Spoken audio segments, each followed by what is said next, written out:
Osmo regulation and मीज़ोफाइट्स। अब मीज़ोफाइट के जो ऑस्मो रेगुलेशन है, हमने पहले हाइड्रोफाइट्स को पढ़ा, उसके बाद फिर हमने डिस्कस किया हेलोफाइट्स को। अब हमारे पास टॉपिक है दैट इज़ मीज़ोफाइट। अब इसमें देखें ये जो वर्ड है मीज़ोफाइट, मीज़ो, इसको हम कह सकते हैं कि ये है sufficient amount of water. Mizo माने सफिशिएंट। अब सफिशिएंट की जगह पर आप ये भी कह सकते हैं कि ये है मॉडरेट, मॉडरेट अमाउंट या sufficient amount of water. In plants को ज़्यादा पानी नहीं चाहिए, इसलिए मुनासिब पानी जो उनके ज़िंदगी के सर्वाइवल के लिए हो, उनके लिए यही काफ़ी है। और दूसरा वर्ड इसमें कौन सा है? That is a fight. वो फाइट जहाँ पे लिखा होगा, आप उन्हें कह देंगे कि ये क्या है? These are the plants. अब सवाल ये होगा कि ये जो मीज़ोफाइट्स है, ये मीज़ोफाइट कौन-कौन से प्लांट है? तो पहले आप इनके एग्ज़ाम्पल भी क्लियर कर दें। आपने मैंगो देखा भी है, आम का दरख्त। इसके अलावा आपने rose flower, plant of the rose. और इसके अलावा तीसरा एग्ज़ाम्पल है उनका that is the mustard. Mustard को हम नासिका और बॉटनिकल नेम में कहते हैं ब्रासिका कैम्पेस्टर्स, या सरसों का साग भी कहते हैं, साग भी कहते हैं, ये वेजिटेबल भी है। अब ये तीनों जो हैं, इनको इनके सर्वाइवल के लिए और इनके बॉडी कंपोजिशन के लिए, होम्योस्टेसिस के लिए, ऑस्मो रेगुलेशन के लिए इनको पानी का मॉडरेट अमाउंट चाहिए। ना पानी ज़्यादा चाहिए और ना पानी इनको कम चाहिए। मतलब इनमें 2 चीज़ें आ गई, एक तो नॉट ड्राइनेस, ज़्यादा खुश्की भी ना हो, और ये भी नहीं कह सकते कि नॉट वाटर स्टोक। ना ज़मीन पानी को ज़्यादा ठहरने दे और ना ज़मीन पानी को ज़्यादा खुश्क करे। अगर खुश्की ज़्यादा 2 दिन, 3 दिन, 4 दिन में खुश्की बढ़ रही है, तो ड्राइनेस की वजह से, या हम ड्राट ड्राट भी कह सकते हैं, ड्राट की वजह से ये प्लांट जो है वो विल्ट हो जाएँगे, मर जाएँगे। या ये भी कह सकते हैं कि जहाँ ये पाए जाते हैं उस मिट्टी में, सोil में पानी ज़्यादा वक़्त तक ना ठहरे। अगर पानी 3-4 दिन ज़्यादा ठहर रहा है और ज़मीन उनको जज़ब नहीं कर रही, फिर भी ये प्लांट जो है वो विल्ट हो जाते हैं। विल्ट माने उनकी डेथ हो जाती है, वो मुरझा कर मर जाते हैं। ज़्यादा खुश्की होगी फिर भी वो मर रहे, ज़्यादा अगर पानी मिल रहा है फिर भी वो मर रहे। इसी कंडीशन में वो उनका मुरझाने का सिलसिला जो है इन दोनों सिलसिलों में चल रहा है। हम क्या करेंगे कि इनका जो अमाउंट होगा वाटर का, उनको मॉडरेट चाहिए, यानी पानी मिले और वो पानी को एब्ज़ॉर्ब कर ले, फिर नया पानी ले ले, फिर उसको एब्ज़ॉर्ब करके बॉडी से बाहर निकाल दे, फिर नया पानी। तो इस वजह से वो बार-बार पानी को रीयूज़ करते रहें। तो ऐसी मिट्टी कहाँ पे होगी? जिस मिट्टी में ना ज़्यादा पानी स्टोर हो रहा है और ना ज़्यादा ड्राइनेस हो। तो ऐसे इलाके जो है उनको हम कहते हैं टेम्परेट, यानी वो रीजन, वो इलाके जहाँ बारिशें होती हों और बारिश हो और ज़मीन गीली हो जाए और ये अपना सर्वाइवल जो है वो स्टार्ट कर ले, और उसके बाद फिर खुश्की होना शुरू हो जाए, और खुश्की के दौरान ये अपना पानी जो है वो अपनी बॉडी से ज़ाया करे, फिर नए पानी का इंतज़ार करे। इसी कंडीशन में ये सर्वाइव कर सकते हैं। अगर आप ये कहेंगे कि नहीं 4-5 दिन हम उनको खुश्क कर रहे, पानी नहीं दे रहे, फिर भी वो मर रहे हैं। अगर 3-4 दिन पानी इतना ज़्यादा दे रहे हैं कि पानी उनके रूट के साथ, उनके स्टेम के साथ अटैच है, तो फिर भी मर रहे हैं। इसीलिए उन्हें कहते हैं मॉडरेट। तो अगला पॉइंट है इसका कि अब पानी की बात तो हो गई। इसके बाद इनमें ये वेल डेवलप्ड करते हैं रूट। इनकी रूट जो है वो वेल डेवलप्ड है। यानी इनकी रूट्स जो है वो ज़मीन के अंदर, इनकी जड़ें मज़बूती से ज़मीन से अपनी ग्रिप भी दे रही हैं और उनके साथ पानी, साल्ट, मिनरल्स को वो ज़मीन से जज़ब भी कर रही हैं। Well developed root. Next condition है कि रूट भी डेवलप्ड हो गई, तो इसमें एक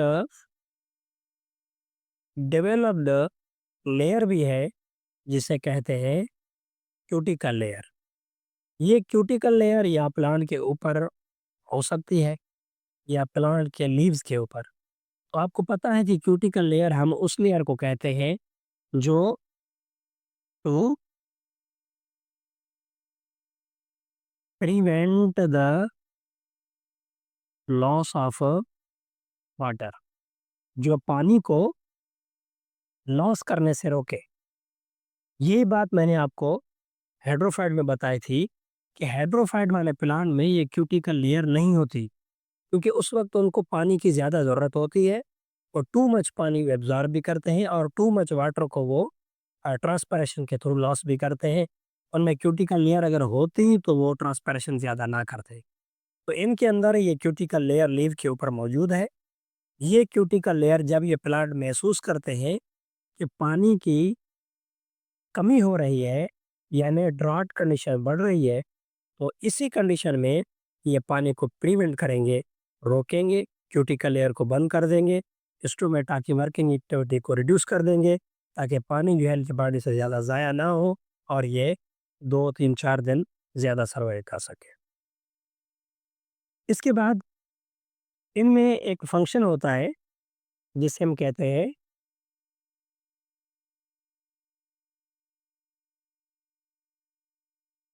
हेडाथाइड्स। ये जो लफ्ज़ है हेडाथाइड्स, ये लफ्ज़ आता है किस जगह पे कि जब रेनी रेनी रीजन्स, वो रीजन जहाँ पे मुसलसल ज़्यादा बारिशें होती रहती हैं, उन जगहों पर सर्टेन टाइप्स ऑफ मीज़ोफाइट पाए जाते हैं। अब इस लफ्ज़ की मीनिंग जो है वो ये नहीं है जो मैं लिख रहा हूँ। मैं इसको आपको बताऊँगा, लेकिन पहले मैं थोड़ा इनको लिख लूँ कि वो इलाके जहाँ बारिशें ज़्यादा होती हैं, उन इलाकों में भी मीज़ोफाइट के प्लांट अगर मौजूद हैं, तो वो एक फ़ंक्शन परफ़ॉर्म करते हैं, जिसे हम क्या कहते हैं, हेडाथॉट। अब हेडाथॉट की मीनिंग क्या होती है कि lack of lack of guard sales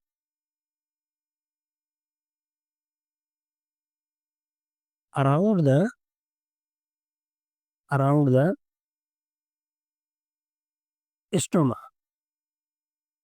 यानी ऐसा स्टोमा स्टोमा ये लीव्स के अंदर जो हम स्टोमेटा कहते हैं, इनके अंदर यहाँ पे जो स्टोमेटा पाए जाते हैं, इनमें से मैंने एक को बाहर निकाला स्टोमा को। आपको पहले से पता है इस चीज़ का कि स्टोमेटा और स्टोमा के बाहर सराउंडेड 2 गार्ड सेल पाए जाते हैं। इन्हीं गार्ड सेलों की मदद से गैसेस एक्सचेंज भी होती है और ये वाटर को लॉस भी करते हैं। जब बात हेडाथॉट की होगी, तो ये जो दोनों गार्ड सेल है, ये क्या है? नेक, ये यहाँ पे मौजूद नहीं है। मौजूद नहीं है तो सिर्फ़ और सिर्फ़ क्या है? Only stoma. जब स्टोमा मौजूद होगा तो यहाँ पे हेडाथॉट के दौरान ये सर्टेन प्लांट जो रेनी रीजन्स में पाए जाते हैं, ये अपना एक फंक्शन परफ़ॉर्म करते हैं, जिसको हम कहते हैं that is a गॉडेशन गॉडेशन।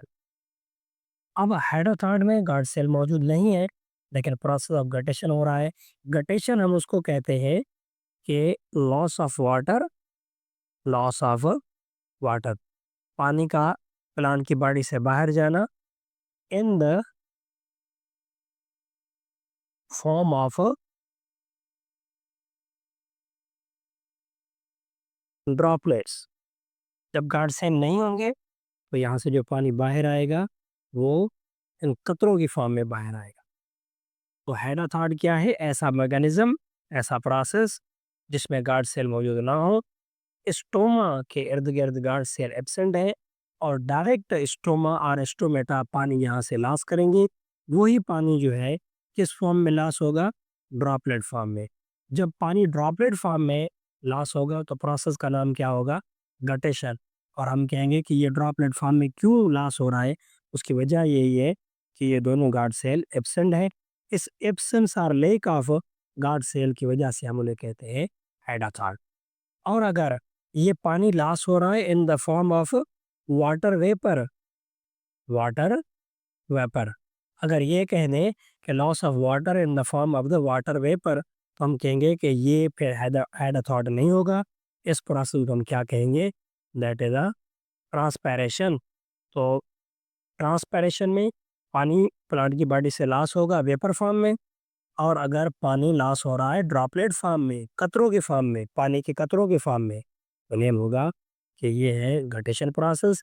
Guttation process में हर स्ट्रोमा के इर्द गिर्द ये जो दो गार्ड सेल होते हैं वो एब्सेंट होते हैं।